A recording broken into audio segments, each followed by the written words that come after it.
एक समय श्री महादेव जी पार्वती जी के साथ भ्रमण करते हुए मृत्युलोक में अमरावती नगरी में आए। वहाँ के राजा ने एक शिव जी का मंदिर बनवाया था। शंकर जी वहीं ठहर गए।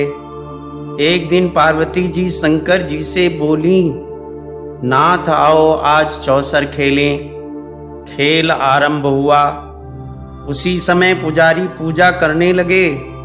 पार्वती जी ने पूछा, पुजारी जी बताइए जीत किसकी होगी? पुजारी बोले, शंकर जी की। लेकिन अंत में जीत पार्वती जी की हुई। पार्वती ने मिथ्या भाषण के कारण पुजारी जी को कोढ़ी होने का श्राप दिया। पुजारी जी कोढ़ी हो गए। कुछ साल बाद वहां अप्सराएं पूजन के लिए आईं और पुजारी जी से कोढ़ी होने का कारण पूछा। पुजारी जी ने सब बातें बतला दी। अप्सरा बोली, पुजारी जी तुम 16 सोमवार का व्रत करो, महादेव जी तुम्हारा कष्ट दूर करेंगे। पुजारी जी ने उत्सुकता से व्रत की विधि पूछी। अप्सरा बोली, सोमवार का व्रत करें। संध्योपासना के उपरांत आधा सेर गेहूं के आटे का चूरमा तथा आधे आटे की 3 मूर्तियां बनावें और घी गुड़ धूप दीप नैवेद्य बेलपत्र आदि से पूजन करें। बाद में चूरमा भगवान शंकर को अर्पण कर प्रसादी समझकर वितरित कर प्रसाद लें। इस विधि से 16 सोमवार कर 17वें सोमवार को 5 सेर गेहूं के आटे की बाटी का चूरमा बनाकर भोग लगाकर बांट दें। सभी प्रसाद ग्रहण करें। ऐसा करने से शिव जी तुम्हारे मनोरथ पूर्ण करेंगे।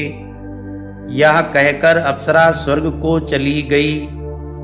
पुजारी जी कथा विधि व्रत कर रोग मुक्त हुए और पूजन करने लगे। कुछ दिन बाद शिव पार्वती पुनः आए। पुजारी को कुशलता पूर्वक देख पार्वती ने रोग मुक्ति का कारण पूछा। पुजारी के कथनानुसार पार्वती ने व्रत किया। फलस्वरूप अप्रसन्न कार्तिकेय माता के आज्ञाकारी हुए। कार्तिकेय ने भी पार्वती जी से पूछा कि क्या कारण है कि मेरा मन आपके चरणों में लगा। पार्वती ने वही व्रत बताया। कार्तिकेय ने भी व्रत किया। फलस्वरूप बिछड़ा हुआ मित्र मिला। उसने भी कारण पूछा। बताने पर विवाह की इच्छा से यथाविधि व्रत किया। फलता वह विदेश गया।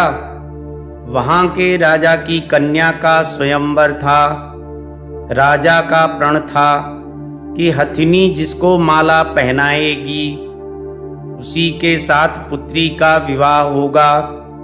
वह ब्राह्मण भी स्वयंवर देखने की इच्छा से एक ओर जा बैठा। हथिनी ने माला इसी पंडित को पहनाई। धूमधाम से विवाह हुआ।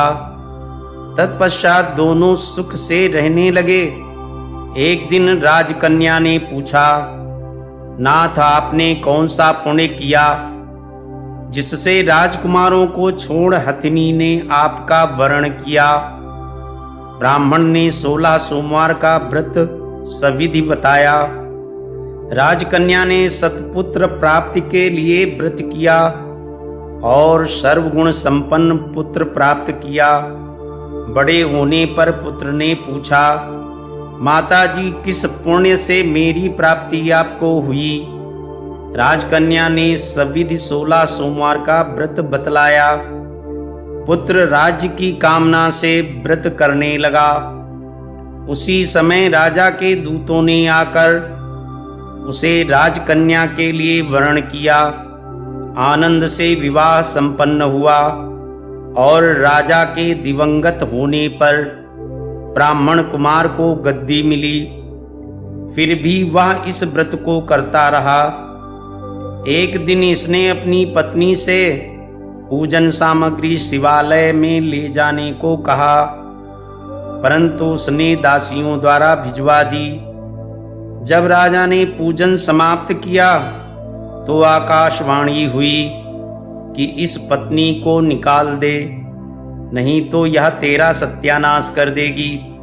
प्रभु की आज्ञा मान उसने रानी को निकाल दिया। रानी भाग्य को कोसती हुई एक नगर में एक बुढ़िया के पास गई।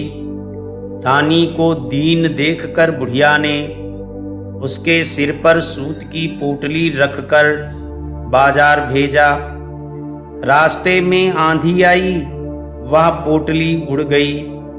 बुढ़िया ने फटकार कर भगा दिया।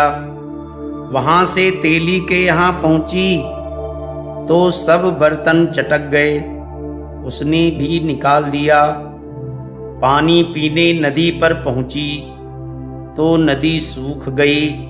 सरोवर पर पहुंची तो हाथ का स्पर्श होते ही जल में कीड़े पड़ गए। उसी जल को पीकर आराम करने के लिए जिस पेड़ के नीचे जाती वही सूख जाता। वन और सरोवर की यह दशा देख ग्वाले इसे मंदिर के गुसाई के पास ले गए। इसे देखकर गुसाई जी समझ गए यह कुलीन अबला विपत्ति की मारी है। धैर्य बंधाते हुए बोले, बेटी तू मेरे यहाँ रह, किसी बात की चिंता मत कर। रानी आश्रम में रहने लगी, परंतु जिस वस्तु पर इसका हाथ लगता उसी में कीड़े पड़ जाते। दुखी हो गुसाई जी ने पूछा, बेटी किस देवता के अपराध से तेरी यह दशा हुई? रानी ने बतलाया, मैं पति की आज्ञा का उल्लंघन कर महादेव जी के पूजन को नहीं गई। गुसाई जी ने शिव जी से प्रार्थना की। गुसाई जी बोले, बेटी तुम 16 सोमवार का व्रत करो। रानी ने सविधि व्रत पूर्ण किया। व्रत के प्रभाव से राजा को रानी की याद आई और दूतों को उसकी खोज करने भेजा। आश्रम में रानी को देख दूतों ने आकर राजा को रानी का पता बतलाया। राजा ने जाकर गोसाई जी से कहा, महाराज ये मेरी पत्नी है। शिव जी के रुष्ट होने से मैंने इसका परित्याग किया था। अब शिव जी की कृपा से इसे लेने आया हूँ, कृपया इसे जाने की आज्ञा दें। गुसाई जी ने आज्ञा दे दी। राजा रानी नगर में आए। नगर वासियों ने नगर सजाया, बाजे बजने लगे, मंगलाचार हुआ। शिव जी की कृपा से प्रतिवर्ष 16 सोमवार व्रत को कर राजा रानी के साथ आनंद से रहने लगे। अंत में स्वर्ग को प्राप्त हुए। इसी प्रकार जो मनुष्य भक्ति सहित और विधि पूर्वक 16 सोमवार व्रत को करता है और कथा सुनता है, उसकी सब मनोकामना पूर्ण होती है और अंत में स्वर्ग को प्राप्त